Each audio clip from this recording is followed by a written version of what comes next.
Have you ever felt helpless when someone started to cry in front of you at the office?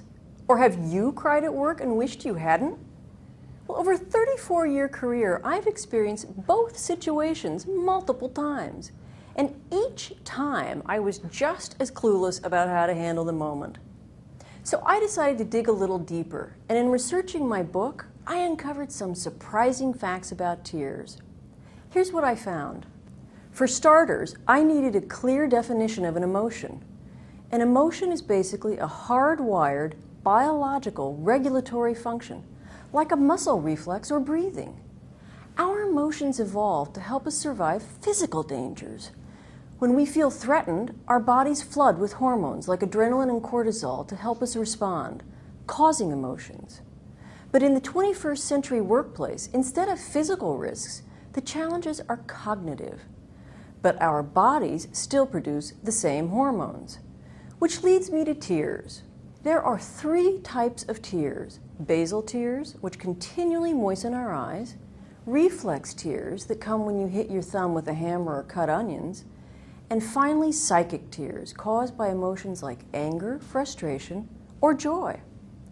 Now, psychic tears communicate authentic, unguarded feelings, and they are biochemically different from other kinds with higher concentrations of proteins.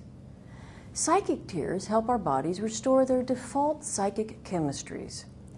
Crying stimulates the production of dopamine, a neurotransmitter that helps us feel better and that also reduces prolactin production, which eventually helps curb the flow of tears, naturally resetting our emotional equilibrium.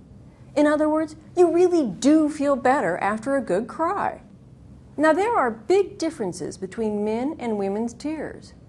Women cry almost 4 times as often as men, and not just at work, in part because of physical reasons. Tear glands contain prolactin, and women produce higher levels of prolactin. Women's tear ducts are also anatomically smaller than men's, which means the tears spill out more quickly.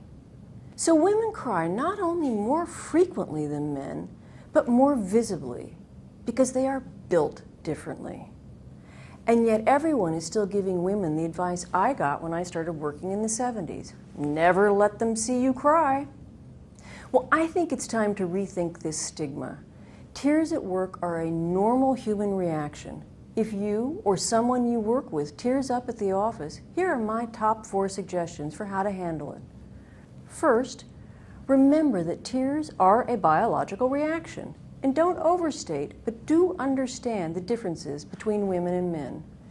Second, acknowledge the tears. Don't ignore them. Use the occasion of crying to analyze and assess, not to judge. Third, if you're facing someone else's tears, offer them a tissue. You'll give the person a chance to gather their thoughts. And there is no better way to communicate that you're paying attention. Finally, recognize that tears are like the check engine light on your car dashboard. Tears communicate there's a problem to be addressed.